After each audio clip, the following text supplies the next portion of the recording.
ನಮಸ್ಕಾರ ಎಲ್ಲರಿಗೂ. ಕಥಾಲೋಕ ಕಥೆಗಳ ಸಂಗ್ರಹ. ನೀವು ನಮ್ಮ ಚಾನಲಿಗೆ ಹೊಸಬರಾಗಿದ್ದರೆ ಸಬ್ಸ್ಕ್ರೈಬ್ ಮಾಡಿ, ನಮ್ಮ ಕಥೆಗಳ ಪಯಣದಲ್ಲಿ ಪಾಲ್ಗೊಳ್ಳಿ. ಬನ್ನಿ ಇಂದಿನ ಕಥೆಯನ್ನು ಪ್ರಾರಂಭಿಸೋಣ. ನನ್ನವನಿ 24. ಕಾರು ಮೌನವಾಗಿಯೇ ಮುಂದೆ ಹೋಗುತ್ತಿತ್ತು. ಅವರಿಬ್ಬರ ನಡುವೆ ಒಂದು ರೀತಿಯ ಭಾರವಾದ ವಾತಾವರಣವಿತ್ತು. ಸ್ವಲ್ಪ ಸಮಯದ ನಂತರ ರಸ್ತೆ ಬದಿಯ ಒಂದು ಪುಟ್ಟ ಹೋಟೆಲ್ ಹತ್ತಿರ ಆದಿತ್ಯ ಕಾರ್ ನಿಲ್ಲಿಸಿದ. ಟೇಬಲ್ನ ಎರಡು ಬದಿಯಲ್ಲಿ ಅವರು ಮುಖಾಮುಖಿಯಾಗಿ ಕುಳಿತರು. ಅವನಿ ಇನ್ನೂ ತನ್ನ ಪ್ಲೇಟ್ ಮುಟ್ಟಿರಲಿಲ್ಲ. ಅವಳು ಕಿರಣನ ಸ್ಥಿತಿಯನ್ನೇ ನೆನೆಯುತ್ತಿದ್ದಳು. ಆದಿತ್ಯ ಅವಳನ್ನು ನೋಡಿ ಒಮ್ಮೆ ದೀರ್ಘ ಉಸಿರು ಹೊರಹಾಕಿ, ಅವನಿ, ನಾನಿಂಗೊಂದು ವಿಷಯ ಹೇಳಬೇಕು ಎಂದ. ಕಣ್ಣೆತ್ತಿ ಅವನನ್ನು ನೋಡಿದ್ದಳು. ನಂಗೆ ಬೇಗ ಕೋಪ ಬರೋದಿಲ್ಲ, ಆದಷ್ಟು ಯಾವಾಗಲೂ ಶಾಂತವಾಗಿರ್ತೀನಿ. ಆದರೆ ನಂಗೆ ಕೋಪ ಬಂದಾಗ ನಾನು ತುಂಬ ಒರಟಾಗಿಬಿಡ್ತೀನಿ ಅನ್ನೋದು ನಂಗೆ ಗೊತ್ತು. ನನ್ನ ಮಾತುಗಳು ಬದಲಾಗುತ್ತೆ, ನನ್ನ ವರ್ತನೆ ಕೂಡ ಬದಲಾಗುತ್ತೆ ಎಂದವನು ಟೇಬಲ್ ಕಡೆ ದೃಷ್ಟಿ ಹರಿಸಿ, ಅದು ನಂಗೆ ಹೆಮ್ಮೆ ತರೋ ವಿಷಯ ಅಲ್ಲ, ಆದರೆ ಅದು ಕೇವಲ ಕೋಪ ಅಲ್ಲ. ನಂಗೆ ತುಂಬ ನೋವಾದಾಗ ಹೀಗಾಗತ್ತೆ. ಯಾವುದಾದ್ರೂ ವಿಷಯ ಅತಿಯಾಗಿ ನೋವು ಕೊಟ್ಟಾಗ ಅದನ್ನು ಸರಿಯಾಗಿ ವ್ಯಕ್ತಪಡಿಸೋದು ನಂಗೆ ಗೊತ್ತಿಲ್ಲ. ಹಾಗಾಗಿ ಅದು ಸಿಟ್ಟಿನ ರೂಪದಲ್ಲಿ ಹೊರಬಂದ್ಬಿಡುತ್ತೆ ಎಂದ. ಒಂದು ಕ್ಷಣ ಬಿಟ್ಟು ಅವಳ ಕಣ್ಣುಗಳಲ್ಲಿ ಕಣ್ಣಿಟ್ಟು ನೋಡಿದ. ನನ್ನಂಗೆ ಕ್ಷಮಿಸ್ಬಿಡು ಅವನಿ, ನಾನು ಹಿಂಗೆ ಮಾತು ಕೊಡ್ತೀನಿ, ನಾನು ಅದನ್ನು ಕಂಟ್ರೋಲ್ ಮಾಡೋಕ್ಕೆ ಖಂಡಿತ ಪ್ರಯತ್ನ ಪಡ್ತೀನಿ ಎಂದ. ಕೇವಲ ಪ್ರಾಮಾಣಿಕತೆ ಇತ್ತು ಅವನ ಈ ನುಡಿಯಲ್ಲಿ.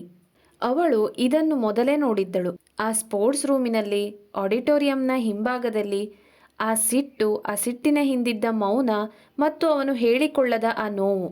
ಅವಳು ಅವನನ್ನು ಅರ್ಥ ಮಾಡಿಕೊಂಡೆ ಎಂಬಂತೆ, ನಂಗೆ ಗೊತ್ತು ನೀವೇನು ಅನ್ನೋದು, ವಿವರಣೆ ಕೊಡೋ ಅವಶ್ಯಕತೆ ಇಲ್ಲ, ನಿಮ್ಮನ್ನು ನಾನು ತಪ್ಪು ತಿಳ್ಕೊಂಡಿಲ್ಲ ಎಂದು ನಕ್ಕಳು. ಅವನಿ ಊಟ ಶುರು ಮಾಡಿದ್ದಳು. ಆದಿತ್ಯನ ಮನಸ್ಸಿನಲ್ಲಿ ಒಂದು ದೊಡ್ಡ ಆಲೋಚನೆ ಇತ್ತು. ಕಿರಣ್. ಬಹಳ ಸಣ್ಣ ವಯಸ್ಸಿನಲ್ಲೇ ತಂದೆಯನ್ನು ಕಳೆದುಕೊಂಡಿದ್ದ ಆದಿತ್ಯನಿಗೆ ಜೀವದ ಬೆಲೆ ಚೆನ್ನಾಗಿ ಗೊತ್ತಿತ್ತು. ಸಾವು ಮತ್ತು ಕಳೆದುಕೊಳ್ಳುವ ನೋವು ಎಷ್ಟು ಭೀಕರ ಎಂಬುದು ಅವನಿಗೆ ತಿಳಿದಿತ್ತು. ಜೀವನ ಅಂದರೆ ಬೆದರಿಕೆ ಹಾಕೋ ವಸ್ತು ಅಲ್ಲ. ಆದರೆ ಅವನು ಎಷ್ಟು ಕ್ರೂರವಾಗಿ ಯೋಚಿಸ್ದ. ಆತ್ಮಹತ್ಯೆ ಅಂದರೆ ಅಷ್ಟು ಸುಲಭ ಅಂದ್ಕೊಂಡಿದ್ದಾನ ಅವನು. ಅದು ಬದುಕಿನ ವಿರುದ್ಧ ಮಾಡೋ ಅಪರಾಧ. ಅವನು ಚಮಚವನ್ನು ಬಿಗಿಯಾಗಿ ಹಿಡಿದುಕೊಂಡ. ಅವನನ್ನು ಅವನೇ ಬದುಕಲ್ಲಿರೋಕೆ ನಾನು ಬಿಡಬಾರ್ದು. ಇದನ್ನು ನಾನು ಹೇಗೆ ನಿಭಾಯಿಸಬೇಕು ಅಂತ ನಂಗೆ ಗೊತ್ತಿದೆ. ಆಸ್ಪತ್ರೆಯ ವಾತಾವರಣ ತುಂಬ ಉದ್ವಿಗ್ನವಾಗಿತ್ತು. ಔಷಧಿಗಳ ವಾಸನೆ ಗಾಳಿಯಲ್ಲಿ ಹರಡಿತ್ತು. ಕಿರಣ್ನ ಪೋಷಕರು ಗಾಬರಿಯಿಂದ, ಆತಂಕದಿಂದ ಆ ಕಡೆ ಈ ಕಡೆ ಓಡಾಡುತ್ತಿದ್ದರು. ಕಿರಣ್ ಅರ್ಧ ಪ್ರಜ್ಞಾವಸ್ಥೆಯಲ್ಲಿ ಹಾಸಿಗೆಯ ಮೇಲೆ ಮಲಗಿದ್ದ. ಪಕ್ಕದಲ್ಲಿ ಸಲೈನ್ ಬಾಟಲ್ ನೇತಾಡುತ್ತಿತ್ತು. ಅವನ ಮುಖ ಬಿಳಿಯಾಗಿತ್ತು, ತುಟಿಗಳು ಒಣಗಿದ್ದವು. ಅವನಿ ಅವನನ್ನು ಆ ಸ್ಥಿತಿಯಲ್ಲಿ ನೋಡಿದಾಗ ಅವಳ ಎದೆಯಲ್ಲಿ ಏನೋ ಚುಚ್ಚಿದಂತಾಯಿತು.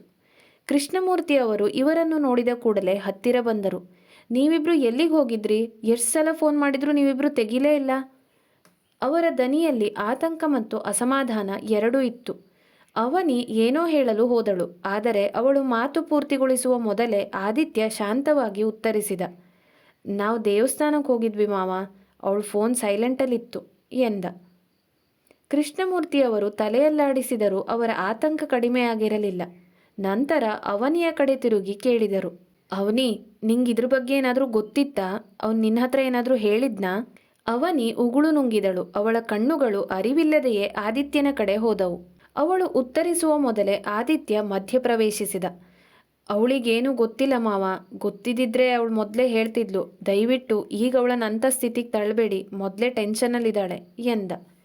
ಕೃಷ್ಣಮೂರ್ತಿಯವರು ಒಂದು ಕ್ಷಣ ಆದಿತ್ಯನನ್ನೇ ನೋಡಿದರು. ನಂತರ ನಿಟ್ಟುಸಿರು ಬಿಟ್ಟರು. ಅವರ ಕಣ್ಣಿನಲ್ಲಿದ್ದ ಆತಂಕ ಸ್ವಲ್ಪ ಮಟ್ಟಿಗೆ ಸಮಾಧಾನಗೊಂಡಂತೆ ಕಂಡಿತು. ಸರಿ, ಡಾಕ್ಟರ್ ಮೊದಲು ಏನು ಹೇಳ್ತಾರೆ ನೋಡೋಣ. ಅವನಿ ನಿಧಾನವಾಗಿ ಉಸಿರು ಬಿಟ್ಟಳು. ಆದಿತ್ಯ ಅಲ್ಲಿ ಏನೂ ಮಾತಾಡದೆ ಅವಳ ಪಕ್ಕದಲ್ಲಿ ನಿಂತಿದ್ದ. ಆ ಕ್ಷಣ ಅವಳಿಗೆ ಒಂದು ವಿಷಯ ಅರ್ಥವಾಯಿತು. ಹಳೆ ಆದಿತ್ಯ ಈಗಿಲ್ಲ ಎನ್ನುವುದು. ಈ ಆದಿತ್ಯ ಜಗಳಗಂಟ ಅಲ್ಲ. ಅವನು ನಾಟಕೀಯವಾಗಿ ಮಾತನಾಡುವವನು ಅಲ್ಲ. ಆದರೆ ಸಮಯ ಬಂದಾಗ ಅವನು ತನ್ನ ಜೊತೆ ಅಚಲವಾಗಿ ನಿಲ್ಲುತ್ತಾನೆ. ತುರ್ತು ಚಿಕಿತ್ಸಾ ಘಟಕದಿಂದ ಹೊರಬಂದ ಡಾಕ್ಟರ್ ಕೈಗವಸುಗಳನ್ನು ತೆಗೆಯುತ್ತಿದ್ದರು. ಆದಿತ್ಯ ಅವರ ಹತ್ತಿರ ಹೋದ. ಡಾಕ್ಟರ್ ಡಾಕ್ಟರ್ ಅವನನ್ನು ಶಾಂತವಾಗಿ ನೋಡಿ, ನೀವು ಕಿರಣ್ ಕಡೆಯವರಲ್ವಾ? ಹೆದರೋ ಅಗತ್ಯವಿಲ್ಲ ಎಂದರು. ಆದರೆ ಆದಿತ್ಯ ನಿರಾಳನಾಗಲಿಲ್ಲ. ನಿಖರವಾಗಿ ಏನಾಗಿದೆ ಅಂತ ಹೇಳ್ತೀರಾ? ನಿಜ ಹೇಳಬೇಕಂದ್ರೆ ಈ ಪೇಷಂಟ್ ದೈಹಿಕವಾಗಿ ತುಂಬ ವೀಕ್ ಆಗಿದ್ದಾರೆ. ಶರೀರದಲ್ಲಿ ಶಕ್ತಿ ಇಲ್ಲ. ಹಾಗಾಗಿ ಯಾವುದಾದ್ರೂ ವಿಷಕಾರಿ ಅಂಶ ಸ್ವಲ್ಪ ಪ್ರಮಾಣದಲ್ಲಿ ಸೇರಿದ್ರೂ ಇವ್ರು ಕುಸಿದು ಬಿಡ್ತಾರೆ. ವಿಷ? ಆದಿತ್ಯ ತನಗೆ ತಾನೇ ಹೇಳಿಕೊಂಡಿದ್ದ. ಹೌದು, ಆದರೆ ಅದು ಬಹಳ ಕಡಿಮೆ ಪ್ರಮಾಣದಲ್ಲಿತ್ತು. ಬರೀ ತಲೆ ಸುತ್ತು, ವಾಂತಿ ಮತ್ತು ಅರೆಪ್ರಜ್ಞಾವಸ್ಥೆ ಉಂಟು ಮಾಡೋಷ್ಟು ಮಾತ್ರ. ಪ್ರಾಣಕ್ಕಪಾಯ ತರುವಷ್ಟು ಹಾನಿಕರಕವಾಗಿರಲಿಲ್ಲ ಎಂದರು ಡಾಕ್ಟರ್. ಆದಿತ್ಯ ಡಾಕ್ಟರ್ ಕಣ್ಣನ್ನೇ ನೋಡುತ್ತಾ ಕೇಳಿದ, ಅಂದರೆ ಅವನ ಪ್ರಾಣಕ್ಕೆ ಯಾವತ್ತೂ ಅಪಾಯ ಇರಲೇ ಇಲ್ವಾ? ಡಾಕ್ಟರ್ ಒಂದು ಕ್ಷಣ ಸುಮ್ಮನಿದ್ದು, ಹಾಗೆ ಅಂದ್ಕೊಳ್ಳಿ, ಒಬ್ಬ ವ್ಯಕ್ತಿ ನಿಜವಾಗೂ ತನ್ನ ಜೀವನವನ್ನು ಕೊನೆಗೊಳಿಸಬೇಕು ಅಂತ ನಿರ್ಧಾರ ಮಾಡಿದರೆ ಈ ದಾರಿಯನ್ನಂತೂ ಖಂಡಿತ ಆರಿಸ್ಕೊಳ್ತಿರ್ಲಿಲ್ಲ ಎಂದು ಮೆಲ್ಲಗೆ ಹೇಳಿದರು. ಆದಿತ್ಯನಿಗೆ ವಿಷಯ ಅರ್ಥವಾಯಿತು. ಅವನ ದವಡೆಗಳು ಬಿಗಿಯಾದವು. ಇದು ತಂತ್ರ, ಲೆಕ್ಕಾಚಾರ ಹಾಕಿ ಮಾಡಿದ ನಾಟಕ. ಅವನು ದೀರ್ಘವಾಗಿ ಉಸಿರು ಹೊರದಬ್ಬಿದ್ದ. ಆದರೂ ಅವ್ರ ನಿಶ್ಶಕ್ತಿಯಿಂದಾಗಿ ನಾವು ಅಬ್ಸರ್ವೇಷನಲ್ಲಿ ಇಡಲೇಬೇಕು, ಕನಿಷ್ಠ ಒಂದಿನ ಇರಲಿರಲಿ ಎಂದು ಹೇಳಿ ಡಾಕ್ಟರ್ ಹೊರಟಾಗ ಅವನಿ ಗಾಬರಿಯಿಂದ ಆದಿತ್ಯನ ಹತ್ತಿರ ಓಡಿ ಬಂದಳು. ಆದಿತ್ಯ, ಅವನು ಹುಷಾರಾಗ್ತಾನೆ ಅಲ್ವಾ? ಹೌದು ಅವನಿ, ಅವನು ಆರಾಮಾಗಿರ್ತಾನೆ, ನೀನು ಚಿಂತೆ ಮಾಡಬೇಡ. ಅಷ್ಟರಲ್ಲಿ ಡಾಕ್ಟರ್ ಕೂಡ ಭರವಸೆ ನೀಡಿದರು. ಹೆದರಬೇಡಿ ಅಮ್ಮ, ಅವನು ಸೇಫ್ ಆಗಿದ್ದಾನೆ ಎಂದು. ಅವಳ ಹೆಗಲ ಮೇಲಿನ ಭಾರ ಇಳಿದಂತಾಯಿತು. ಅಂದಿನ ದಿನ ನಿಧಾನವಾಗಿ ಕಳೆಯಿತು, ಕಾಯುವ ಕುರ್ಚಿಗಳು, ಮೌನ ಪ್ರಾರ್ಥನೆಗಳು ಮತ್ತು ದಣಿದ ಕಣ್ಣುಗಳ ನಡುವೆ. ಮಾರನೇ ದಿನ ಬೆಳಿಗ್ಗೆ ಕಿರಣ್ ಆಶ್ಚರ್ಯಕರವಾಗಿ ನಗುನಗುತ್ತಾ ಮಾತನಾಡುತ್ತಿದ್ದ. ಆದಿತ್ಯ ದೂರದಿಂದಲೇ ಇದನ್ನು ಗಮನಿಸಿದ. ತುಂಬ ಆರಾಮಾಗಿದ್ದಾನೆ, ಸಾವಿನ ಹತ್ರ ಹೋಗಿ ಬಂದವನ ಲಕ್ಷಣ ಇದಲ್ಲ ಎಂದುಕೊಂಡ. ಅವನಿ ಮೆಲ್ಲಗೆ ವಾರ್ಡ್ನೊಳಗೆ ಹೋದಳು. ಆದಿತ್ಯ ಹೊರಗೆ ನಿಂತಿದ್ದ. ಅವನಿಯನ್ನು ನೋಡಿದ ತಕ್ಷಣ ಕಿರಣ್ ಮುಗುಳ್ನಕ್ಕ. ಬಂದ್ಯಾ ಅವನಿ? ಈಗ ಹೇಗಿದೆ ಕಿರಣ? ಅವಳು ಮೆಲ್ಲಗೆ ಕೇಳಿದಳು. ಈಗ ತುಂಬ ಚೆನ್ನಾಗಿದ್ದೀನಿ, ನಿನ್ನ ನೋಡಿದ್ಮೇಲೆ ಇನ್ನೂ ಚೆನ್ನಾಗಿದೆ ಅನಿಸುತ್ತೆ ಎಂದ. ಅವಳು ಹಿಂಜರಿಯುತ್ತಾ ಹಾಸಿಗೆ ಹತ್ತಿರ ನಿಂತಳು. ನಾನು ತುಂಬ ಹೆದರೋಗಿದ್ದೆ ಕಿರಣ, ನಿಂಗೇನಾದರೂ ಆಗ್ಬಿಡುತ್ತೆ ಅಂತ ಎಂದಳು. ಅವನೊಂದು ವಿಜಯದ ನಗು ನಕ್ಕಿದ್ದ. ನೋಡ್ದ್ಯಾ, ಇದೇ ಪ್ರೀತಿ ಅಂದರೆ. ನೋಡು ನಾನು ಇನ್ನೆಷ್ಟು ಪ್ರೀತಿ ಮಾಡ್ತೀನಿ ಅಂತ. ನಿನ್ನ ಪಡ್ಕೊಳ್ಳೋಕೆ ನಾನು ಏನು ಮಾಡೋಕ್ಕೂ ರೆಡಿ ಇದ್ದೀನಿ. ಅವಳ ಮುಖ ಗಂಟಾಗಿತ್ತು. ಅವನು ಮುಂದುವರೆಸಿದ, ನೀನಿಲ್ಲದೆ ನಾನು ಬದುಕೋಕೆ ಸಾಧ್ಯನೇ ಇಲ್ಲ. ಯಾರೂ ನಿನ್ನ ಈ ರೀತಿ ಪ್ರೀತಿಸೋಕೆ ಸಾಧ್ಯ ಇಲ್ಲ. ನಿಂಗಾಗಿ ಈ ಮಟ್ಟಕ್ಕೆ ಇನ್ಯಾರೂ ಹೋಗಲ್ಲ. ಆ ಮಾತುಗಳು ಅವಳಿಗೆ ತಣ್ಣೀರು ಎರಚಿದಂತಾದವು. ಅವಳು ಬಂದಿದ್ದು ಕ್ಷಮೆ ಕೇಳಲು, ಅವನು ಹುಷಾರಾಗಿದ್ದಾನೆಯೇ ಎಂದು ನೋಡಲು. ಆದರೆ ಅವನ ದನಿಯಲ್ಲಿ ಯಾವುದೇ ಪಶ್ಚಾತ್ತಾಪವಿರಲಿಲ್ಲ, ಕಣ್ಣಲ್ಲಿ ಯಾವುದೇ ನೋವಿರಲಿಲ್ಲ. ಅಲ್ಲಿ ಬರೀ ಹಠವಿತ್ತು, ಒಂದು ರೀತಿಯ ಮಾಲೀಕತ್ವದ ಅಹಂಕಾರವಿತ್ತು. ಅವಳು ವಾದ ಮಾಡಲಿಲ್ಲ, ತನ್ನನ್ನು ಸಮರ್ಥಿಸಿಕೊಳ್ಳಲೂ ಇಲ್ಲ. ಅವಳ ಕಣ್ಣುಗಳಲ್ಲಿ ನೀರು ತುಂಬಿಕೊಂಡಿತ್ತು. ಅದನ್ನು ತಡೆದುಕೊಂಡು ಏನೂ ಮಾತನಾಡದೆ ಅಲ್ಲಿಂದ ಹೊರಬಂದಳು. ಅವಳು ಹೊರಬರುತ್ತಿದ್ದಂತೆ ಆದಿತ್ಯ ಅವಳನ್ನು ಗಮನಿಸಿದ. ಅವಳು ಏನೂ ಹೇಳಲಿಲ್ಲ. ಅವಳ ಮೌನವೇ ಎಲ್ಲವನ್ನೂ ಹೇಳುತ್ತಿತ್ತು.